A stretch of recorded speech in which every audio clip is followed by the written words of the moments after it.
میرے پیارے آقا صلی اللہ تعالی علیہ وسلم کے پیارے دیوانوں، حضور صلی اللہ علیہ وسلم موت کے وقت بھی کام آتے ہیں. اسی لیے آدمی شعر پڑھتا ہے، نہ جاں کنی کے وقت آنا، چہرے انور دکھانا. تو پتا چلا، اور جاں کنی کا وقت، روح کے نکلنے کا وقت کتنا سخت ہوتا ہے آپ جانتے ہیں. اللہ اکبر. خود رسول اعظم صلی اللہ علیہ وسلم دعا کرتے، اللہم حبن علی سکرات الموت. کسی کے جسم پر 360 تلوار کی ضربیں لگائی جائیں تب بھی اتنی تکلیف نہیں ہوتی جتنی جسم سے روح نکلتے وقت تکلیف ہوتی ہے. اس موت کے وقت کون کام آتا ہے؟ کون کام آتا ہے؟ تو حضرت انس سے مروی ہے رضی اللہ تعالیٰ عنہ، ایک یہودی لڑکا حضور صلی اللہ علیہ وسلم کے لیے، یہودی مسلمان نہیں ہے، یہودی لڑکا حضور صلی اللہ علیہ وسلم کے لیے وضو کا پانی رکھا کرتا اور آپ کی نالین شریف لا کر رکھ دیتا. وہ بیمار ہو گیا. نبی اکرم صلی اللہ علیہ وسلم اس کی عیادت کے لیے تشریف لے گئے. اس وقت اس کا باپ اس کے سرہانے بیٹھا ہوا تھا. باپ بھی یہودی تھا، بیٹا بھی یہودی تھا. میں تو کبھی کبھی سوچتا ہوں کہ کیا شان ہے میرے آقا کی کہ خدمت کرنے والے صرف مسلمان ہی نہیں ہوتے تھے، یہودی بھی حضور کی خدمت کرتے. اور اس بچے کی قسمت پر قربان جو بچہ حضور کی خدمت کیا کرتا تھا. اب وہ بچہ بیمار ہوا، حضور صلی اللہ علیہ وسلم اس کی عیادت کے لیے تشریف لے گئے. اس وقت اس کا باپ اس کے سرہانے بیٹھا تھا. آقا کریم صلی اللہ علیہ وسلم نے اس بچے سے فرمایا کہہ لا الہ الا اللہ. تو اس نے اپنے باپ کی طرف دیکھا، چونکہ جانتا تھا کہ باپ یہودی ہے، میں کلمہ پڑھوں گا تو میرا باپ ناراض ہو جائے گا. اور حضور نے جب کلمہ پڑھنے کے لیے کہا تو اس نے اپنے باپ کی طرف دیکھا. باپ کو خاموش دیکھ کر خود بھی خاموش ہو گیا، کلمہ نہیں پڑھا. حضور صلی اللہ علیہ وسلم نے دوبارہ یہی فرمایا. اس نے پھر اپنے باپ کی طرف دیکھا تو اس کے باپ نے کہا ابو القاسم کی بات مان لو. ابو القاسم حضور کی کنیت تھی. ابو القاسم کی بات مان لو. اس لڑکے نے پڑھ لیا اشہد اللہ الہ الا اللہ واشہد ان محمدًا عبدہ ورسولہ. حضور صلی اللہ علیہ وسلم وہاں سے یہ فرماتے ہوئے اٹھے، اللہ کا شکر ہے، توجہ چاہوں گا جملے پر توجہ، حضور کے ارشاد پر توجہ، اللہ کا شکر ہے جس نے میری وجہ سے اسے جہنم سے بچا دیا. جس نے میری وجہ سے اسے جہنم سے بچا دیا. پتا چلا اللہ کے رسول صلی اللہ تعالی علیہ وسلم کی ذات وہ ذات ہے جس کی وجہ سے اللہ تعالیٰ بندوں کو جہنم سے بچاتا ہے. میرے پیارے آقا صلی اللہ تعالی علیہ وسلم کے پیارے دیوانوں، بہت سارے ایسے ارشادات ہیں جس کے ذریعے میں آپ کو بتا سکتا ہوں. اور اسی طریقے سے ایک روایت ہے کہ وہ لڑکا اسی وقت مر گیا. حضور صلی اللہ علیہ وسلم نے اپنے ہاتھ سے غسل دیا اور کفن پہنایا. توجہ چاہوں گا، آپ سوچئے، غسل بھی دیا، کفن بھی پہنایا، پھر اپنے ہاتھ سے دفن فرمایا. جب حضور صلی اللہ علیہ وسلم اس کے جنازے کے ساتھ چلے تو پنجوں کے بل چلتے تھے، پورا قدم زمین پر نہیں رکھتے تھے. صحابہ کرام رضوان اللہ تعالی علیہم اجمعین نے اس کی وجہ پوچھی تو فرمایا آسمان سے اس قدر فرشتے کثیر تعداد میں آئے ہیں کہ مجھے پورا پاؤں زمین پر رکھنے کی جگہ ہی نہیں. تو ایک یہودی بچے کو اسلام کی دولت کس کی وجہ سے ملی؟ بولیے کب اسے کام آئے حضور؟ موت کے وقت. موت کے وقت پتا چلا مصطفیٰ جان رحمت صلی اللہ علیہ وسلم موت کے وقت کام آتے ہیں. اب ایک سوال میں آپ سے پوچھتا ہوں، ہم دنیا میں ہر اس شخص سے اپنے تعلق کو بنانے کی کوشش کرتے ہیں جو ان شارٹ اگر میں کہوں جو تکلیف میں کام آئے، ہے نا بھئی؟ جب آپ ایسا کرتے ہیں نا، جو تکلیف میں کام آئے اس سے ہم تعلقات بنانے کی کوشش کرتے ہیں کہ اس سے تعلق بنا کے رکھو، یہ تکلیف میں کام آئے گا. لیکن کبھی کبھی ایسا ہوتا ہے جس پر ہم بھروسہ کرتے ہیں وہی تکلیف میں آ جاتا ہے. لیکن صحابہ بڑے ہوشیار تھے، بہت عقل مند تھے. وہ کسی سے حضور سے زیادہ تعلق بنا کر رکھتے ہی نہیں تھے. سب سے زیادہ انہوں نے حضور صلی اللہ علیہ وسلم سے تعلق بنا کے رکھا تھا، اس لیے کہ وہ جانتے تھے جہاں کوئی کام نہیں آئے گا وہاں مصطفیٰ پیارے کام آ جائیں گے. میں آپ کو مثال کے ذریعے بتاؤں، ماں کب تک کام آئے گی؟ جب تک وہ کام آنے کے لائق ہے. بوڑھی ہو جائے گی تو آپ خود اس کی خدمت کر کے آپ سوچیں گے کہ میں اس کے کام آ جاؤں. مرنے کے بعد ماں قبر میں نہیں جاتی، باپ قبر میں کام نہیں آتا. تو اب سوال یہ پیدا ہوتا ہے قبر میں آتا کون ہے؟ مصطفیٰ جان رحمت صلی اللہ علیہ وسلم۔ اے رسول اعظم صلی اللہ علیہ وسلم کے پیارے دیوانوں، اسی لیے اعلیٰ حضرت عظیم البرکت امام عشق و محبت کہتے ہیں انہیں جانا انہیں مانا نہ رکھا غیر سے کام، للہ الحمد میں دنیا سے مسلمان گیا۔ میرے پیارے آقا صلی اللہ تعالی علیہ وسلم کے پیارے دیوانوں، رسول رحمت صلی اللہ علیہ وسلم قبر میں بھی کام آتے ہیں۔ آئیے میں آپ کو بتاؤں، حضرت جابر ابن عبداللہ رضی اللہ تعالیٰ عنہ سے روایت ہے کہ جب حضرت سعد ابن معاذ رضی اللہ تعالیٰ عنہ کو دفن کیا گیا تو رسول اعظم صلی اللہ علیہ وسلم نے سبحان اللہ فرمایا، پھر اللہ اکبر کہا، اور لوگوں نے بھی کہا۔ لوگوں نے عرض کی یا رسول اللہ صلی اللہ علیہ وسلم آپ نے تسبیح کیوں پڑھی، آپ نے تکبیر کیوں پڑھی؟ ارشاد فرمایا اس نیک بندے پر اس کی قبر تنگ ہو گئی تھی تو اللہ نے اس کی قبر کو تسبیح اور تکبیر کی وجہ سے کشادہ کر دیا۔ کون تکبیر پڑھا، کون تسبیح کیا؟ رسول اعظم۔ پتہ چلا جہاں قبر کے اندر ماں کام نہیں آتی وہاں مصطفیٰ پیارے کام آتے ہوئے نظر آتے ہیں۔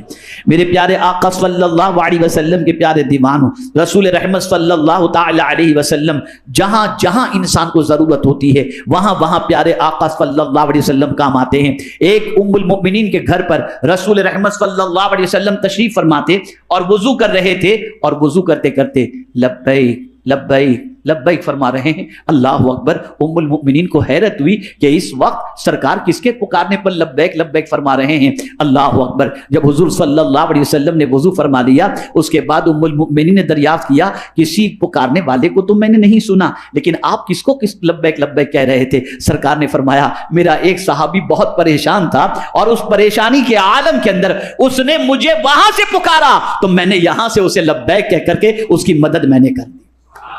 میرے پیارے آقا صلی اللہ علیہ وسلم کے پیارے دیوانوں، بخاری شریف میں حدیث ہے کہ حضور صلی اللہ علیہ وسلم ایک دراز گوش پر سوار ہو کر جا رہے تھے، سامنے دو قبریں نمودار ہوئیں۔ دراز گوش دو پاؤں سے کھڑا ہو گیا، یعنی بڑے کان والا جس پر حضور صلی اللہ علیہ وسلم سوار تھے، وہ جب دو قبروں کے قریب سے جب سرکار صلی اللہ علیہ وسلم جس جانور پر سوار تھے اس سے گزرے تو وہ جانور جو ہے اپنے دو پاؤں کے بل پہ کھڑا ہو گیا۔ آقا کریم صلی اللہ علیہ وسلم اتر پڑے اور فرمایا ان قبروں والوں پر عذاب ہو رہا ہے۔ یہ کہاں کی حدیث ہے، کون سی کتاب کی؟ بولیے۔ جو کہتے ہیں پیٹھ پیچھے کا علم نہیں، میں ان سے پوچھتا ہوں قبر کے اندر کس پر کیا عذاب ہو رہا ہے وہ بھی حضور قبر کے اوپر سے دیکھ رہے ہیں، اندر والے کا حال حضور جانتے ہیں۔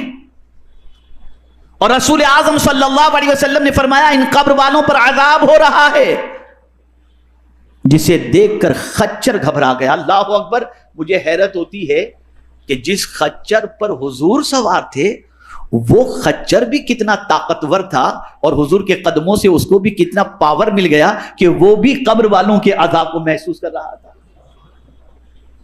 تو سرکار صلی اللہ علیہ وسلم نے فرمایا خچر گھبرا گیا۔ میرے آقا صلی اللہ تعالی علیہ وسلم، اللہ اکبر، رسول اعظم صلی اللہ علیہ وسلم اترے اور اتر کر کے سرکار صلی اللہ علیہ وسلم نے ارشاد فرمایا کہ ان میں کے ایک تو اونٹوں کا چرواہا تھا جو اونٹوں کے پیشاب کے چھینٹوں سے نہ بچتا تھا، اور دوسرا چگل خور تھا، اس لیے عذاب میں گرفتار ہوئے۔ یہ فرما کر کھجور کی ایک شاخ دو چینے فرما کر دونوں پر گاڑ دیں اور فرمایا کہ یہ جب تک تر رہیں گی اللہ تعالیٰ ان کے عذاب میں تخفیف فرمائے گا۔ اب آپ دیکھیں حضور یہ بھی بتا رہے ہیں کہ قبر والوں پر عذاب کس وجہ سے ہو رہا ہے۔ ایک پر عذاب اس لیے ہو رہا تھا کہ وہ پیشاب کے چھینٹوں سے نہیں بچتا تھا، اور ایک پر عذاب اس لیے ہو رہا تھا کہ وہ چگل خور تھا۔ چگل خور کسے کہتے ہیں؟ یہاں کی وہاں، وہاں کی آگ لگانے والا، اس سے ملا تو اس کی طرف، اس سے ملا تو اس کی طرف۔ اس کو تو اتنا سخت عذاب اس کا فرمایا گیا کہ پوری ایک سورت نازل کی گئی سورہ ہمزہ کے نام سے، وَيْلٌ لِكُلِّ ہُمَزَةٍ لُمَزَةٍ۔ بہت سخت گناہ ہے چگل خوری، بہت سخت گناہ ہے۔ تو چگل خوری کی وجہ سے عذاب میں گرفتار تھا۔ اب یہ دونوں جو عذاب میں گرفتار تھے کس کی وجہ سے عذاب سے بچے؟ عذاب میں کیسے تخفیف ہو گئی؟ تو میرے آقا صلی اللہ علیہ وسلم نے ایک کھجور کی شاخ کے دو ٹکڑے کیے اور دونوں پہ ایک ایک رکھ دیا، اور پھر حضور نے فرمایا جب تک یہ تر رہیں گی اللہ تعالیٰ ان کے عذاب میں تخفیف فرمائے گا۔ پتہ یہ چلا رسول اعظم صلی اللہ تعالی علیہ وسلم کے صدقے میں اللہ عز و جل قبر والوں پر بھی راحت فرماتا ہے۔ میرے پیارے آقا صلی اللہ تعالی علیہ وسلم کے پیارے دیوانوں، اسی طریقے سے آپ دیکھیں رسول اعظم صلی اللہ علیہ وسلم حشر میں بھی کام آئیں گے۔ حضرت انس رضی اللہ تعالیٰ عنہ سے روایت ہے کہ میں نے رسول اللہ صلی اللہ علیہ وسلم سے عرض کی میرے لیے خاص طور پر سفارش فرمائیں۔ حضور صلی اللہ علیہ وسلم نے فرمایا اچھا میں سفارش کروں گا۔ میں نے عرض کی یا رسول اللہ میں آپ کو کہاں تلاش کروں؟ قیامت کے دن، یعنی قیامت میری سفارش کرنا۔ عرض کرتے ہیں حضور میں آپ کو کہاں تلاش کروں؟ حضور صلی اللہ علیہ وسلم نے فرمایا ابتدا میں تو مجھ کو پل صراط پر تلاش کرنا، یعنی قیامت کے دن جب تجھے مجھے تلاش کرنا ہو تو میں تیری سفارش کروں گا، لیکن مجھے تجھے تلاش کرنا ہو تو کہاں تلاش کرنا؟ تو سرکار صلی اللہ علیہ وسلم فرماتے ہیں پل صراط پر تلاش کرنا۔ میں نے عرض کی اگر پل صراط پر نہ ملیں تو؟ فرمایا میزان پر۔ میں نے عرض کی اگر میزان پر بھی نہ ملیں تو؟ فرمایا پھر میں حوض کوثر پر ملوں گا، ان جگہوں کو نہ چھوڑوں گا۔ اب میں آپ سے پوچھنا چاہتا ہوں اے رسول اعظم صلی اللہ علیہ وسلم کے دیوانوں، پل صراط جو بال سے زیادہ باریک اور تلوار سے زیادہ تیز جس سے ہر ایک کو گزرنا ہے، اللہ اکبر، میرے پیارے آقا صلی اللہ تعالی علیہ وسلم کے پیارے دیوانوں، آپ جانتے ہیں ایک بندہ جب پل صراط پر قدم رکھے گا تو اس کی پوزیشن یہ ہوگی یا تو ٹکڑے ہو کر جہنم میں گرے گا یا لڑکھڑاتا ہوگا، ایک عجیب کیفیت ہوگی۔ آپ اندازہ لگائیں جو پل صراط بال سے زیادہ باریک اور تلوار سے زیادہ تیز جس پر سے گزرنا ہے، آپ سوچیں کتنا سخت ترین وہ بریج ہوگا۔ اور ایسا نہیں ہے کہ کوئی سوچے میں نہیں گزروں گا، نہیں، ہر ایک کو گزرنا ہے۔ لیکن سرکار نے فرمایا کہ مجھے تلاش کرنا ہو تو پل صراط پر تلاش کرنا۔ اللہ اکبر، وہاں حضور کیا کر رہے ہوں گے تو جانتے ہیں اعلیٰ حضرت عظیم البرکت امام عشق و محبت کہتے ہیں سنو، جب حضور کا امتی پل صراط پر قدم رکھے گا تو سرکار پل صراط کے کنارے پر کھڑے ہو کر اللہ کی بارگاہ میں عرض کریں گے رب سلم رب سلم رب سلم، اے اللہ میری امت کو سلامتی سے گزار دے، میری امت کو سلامتی سے گزار دے۔ وہاں کوئی کام نہیں آئے گا، لیکن اگر کوئی کام آئے گا تو مدینے کے تاجدار کام آئیں گے۔ اسی کو اعلیٰ حضرت کہتے ہیں رضا پل سے اب وجد کرتے گزریے کہ ہے رب سلم صدائے محمد صلی اللہ علیہ وسلم۔ میزان پر دو باتیں عرض کر کے میں اپنی گفتگو کو ختم کرتا ہوں۔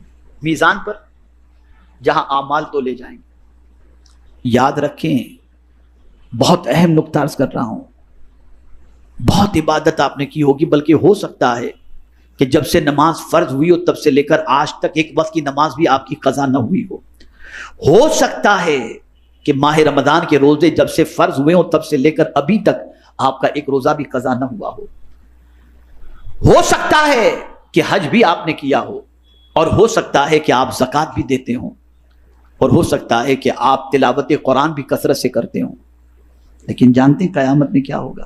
خاص طور پر میزان پر ایک بندے کے اعمال کو تولا جائے گا، اس کی نیکیاں نیکیوں کے پلڑے میں رکھی جائیں گی، گناہ گناہ کے پلڑے میں رکھے جائیں گے۔ چونکہ اس نے زندگی عبادت میں گزاری تھی تو گناہ کم ہوں گے، نیکیاں بڑھ جائیں گی۔ اللہ فرمائے گا اس بندے کو میرے فضل سے جنت میں داخل کر دو۔ بس اسے نیکی کا خیال آ جائے گا اس بندے کو، مولا جنت میں تو تیرے فضل سے جا رہا ہوں، جو میں نے زندگی بھر نیکیاں کی اس کا کیا؟ اب سوچئے زندگی بھر نیکی کا بدلہ وہ قیامت میں چاہ رہا ہے۔ اللہ فرمائے گا فرشتوں سے اس کی ایک آنکھ نکالو۔ اس بندے کی آنکھ نکالی جائے گی، فرمایا جائے گا میزان کے ایک پلڑے میں رکھو۔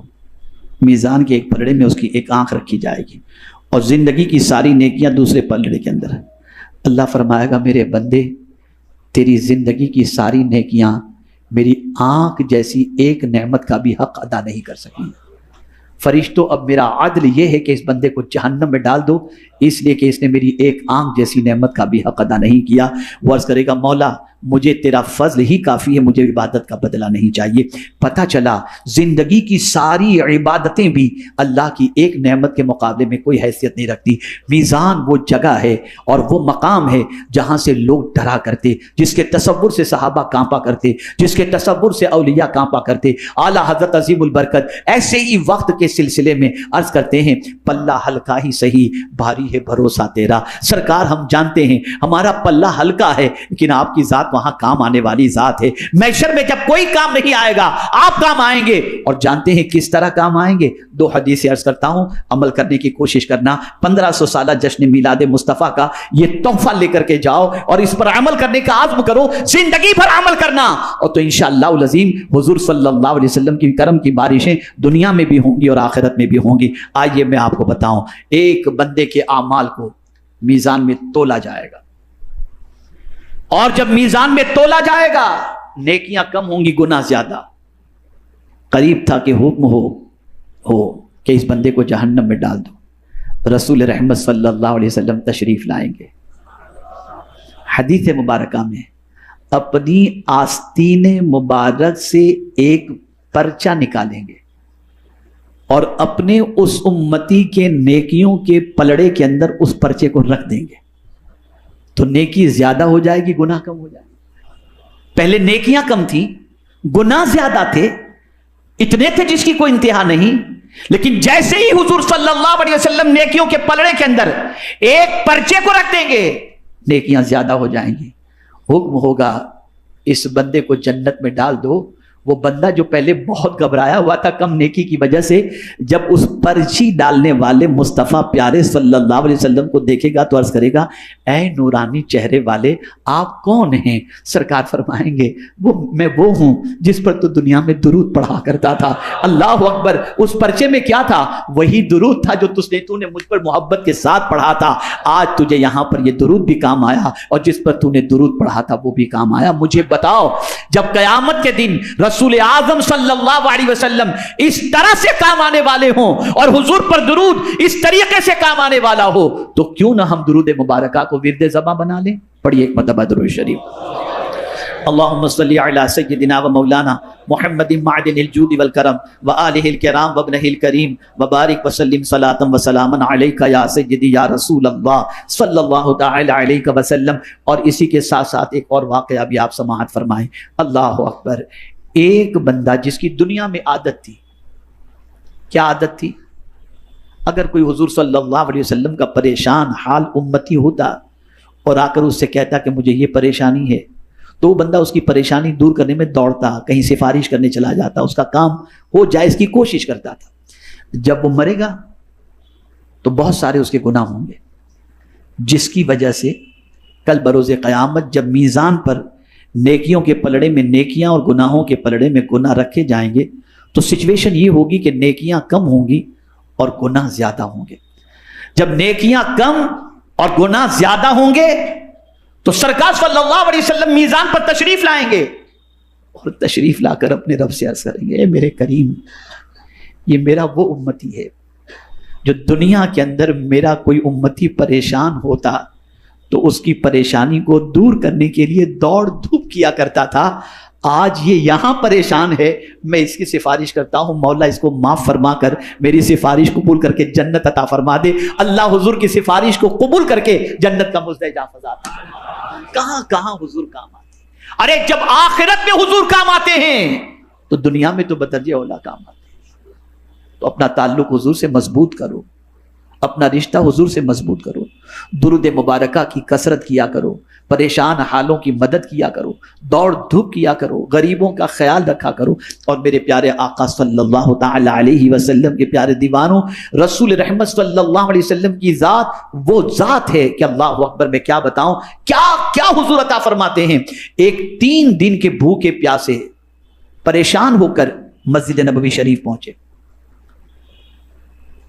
اور وہاں منبر رسول صلی اللہ علیہ وسلم کے پاس بیٹھ گئے اور درود شریف کی کثرت کرتے کرتے یہ کہتے رہے, سرکار بھوکا ہوں, 3 دن سے بھوکا ہوں, پریشان ہوں, آپ کی چوکھٹ پر حاضر آ گیا ہوں. یہ کہتے کہتے ان کی آنکھ لگ گئی, خواب میں حضور کی زیارت ہوئی. رسول رحمت صلی اللہ علیہ وسلم نے ان کو روٹی عطا فرمائی. وہ روٹی نیند کے اندر چبا رہے ہیں, آنکھ کھلی تو ہاتھ میں آدھی روٹی موجود تھی. وہ کیا چیز ہے جو حضور کی بارگاہ میں نہیں ملتی. اب کیوں ہم کو نہیں, ہم جو ہے مانگنے کا ہم کو سلیقہ آنا چاہیے, بس اس کو سمجھ لیں کیسے مانگیں, کیسے مانگیں. تو اعلیٰ حضرت نے کہا واللہ, قسم کھا کر کہتے ہیں. وہ ہم لوگوں کی طرح قسم کھانے والے نہیں تھے کہ اٹھتے بیٹھتے قسم کھاتے رہنا, نہیں. وہ جب قسم کھاتے تو پورے کانفیڈنس اور سچی قسم کھاتے. آج کے بیپاریوں کی طرح نہیں کہ اس کی قسم اس کی قسم میں بالکل ایک پیسہ نفع نہیں کما رہا ہوں. نہ، اعلی حضرت جب قسم کھاتے تو سچی قسم کہتے واللہ، اللہ کی قسم وہ سن لیں گے، فریاد کو پہنچیں گے. حضور سنیں گے بھی اور فریاد کو بھی پہنچیں گے، لیکن کس کی؟ اتنا بھی تو ہو کوئی آہ کرے دل